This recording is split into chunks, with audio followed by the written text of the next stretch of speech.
Okay, today we're going to have a new lesson. You will need your composition book for notes and a pen or a pencil. Please hit pause while you collect these materials. Okay, today we're going to talk about proportions. Now, proportions move into the same thing with rates and ratios. Proportions are when you have two equal ratios. Now remember, a ratio is a comparison of two quantities. So if I had 3 over 2 equals 6 over 4, if these are actually equal, then it's considered a proportion. Now, we can look at this and see that 3 times 2 is 6 and 2 times 2 is 4. And then we can tell that way it's a true proportion. But sometimes it's not always easy to see. So what we do is we do what is called cross products. You multiply the numbers that are across from each other and see if they're equal. For example, on this one, I would do 3 times 4. Does 3 times 4 equal 2 times 6? Well, what is 3 times 4? 12. What is 2 times 6? 12. So yes, this is a true proportion. This works every time if it's a true proportion. Let's take a look at another one. Is 6 over 15 equal to 4 over 10? For example, I can't multiply something times 6 to get 4, and I can't multiply something times 4 to get 6. So I'm going to do cross products. What's 6 times 10? 60. What's 4 times 15? 60. Then this is a true proportion. Mainly what we're going to do today is talk about what happens when we have a missing number. For example, I have x over 12 equals 11 times 33. I can't see what can I multiply times 33 to get 12.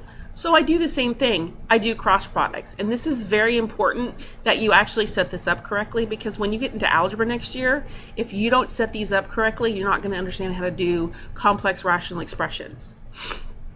So in this problem, I would do x times 33 equals 12 times 11. Now remember, when you multiply a number times a variable, the number comes first and then you have the variable. So now I have 33x equals 12 times 11. Okay, so what's 12 times 11? Why don't you hit pause and work that out? Okay, so 33x equals 132. Now I have a one-step equation that I need to solve. How would I do this? I would divide both sides by 33. Okay, go ahead and work out 132 divided by 33 for me. And you should have gotten 4. How'd you do? Let's try another. I want you to hit pause and solve this on your own.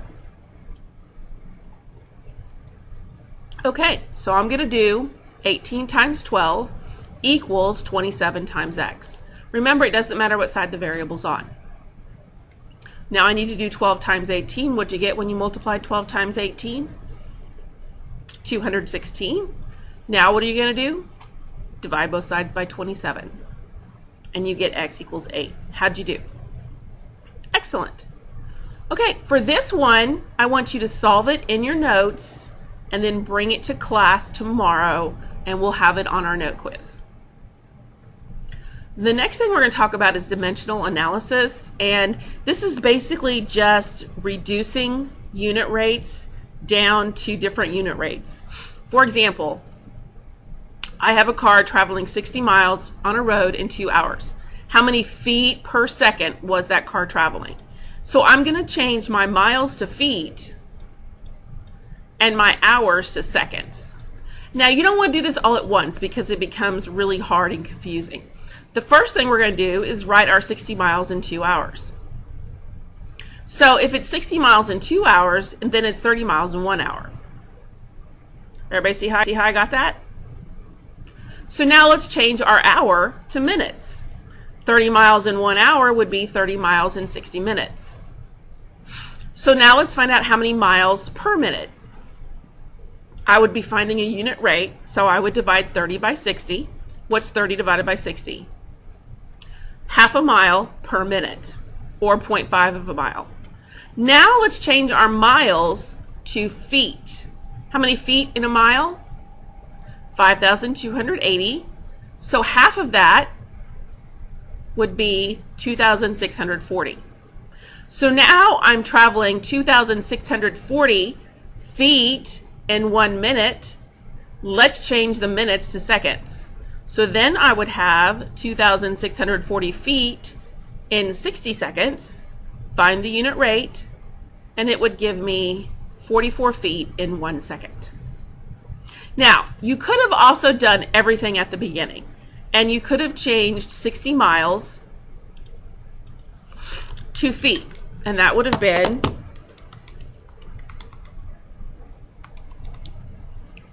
316,800 feet in 60 miles. And then I would have 120 minutes, which would give me 7,200 seconds.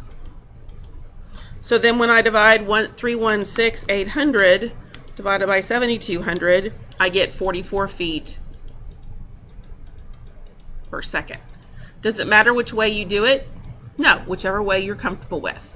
I just like to do one step at a time so I don't mess up somewhere.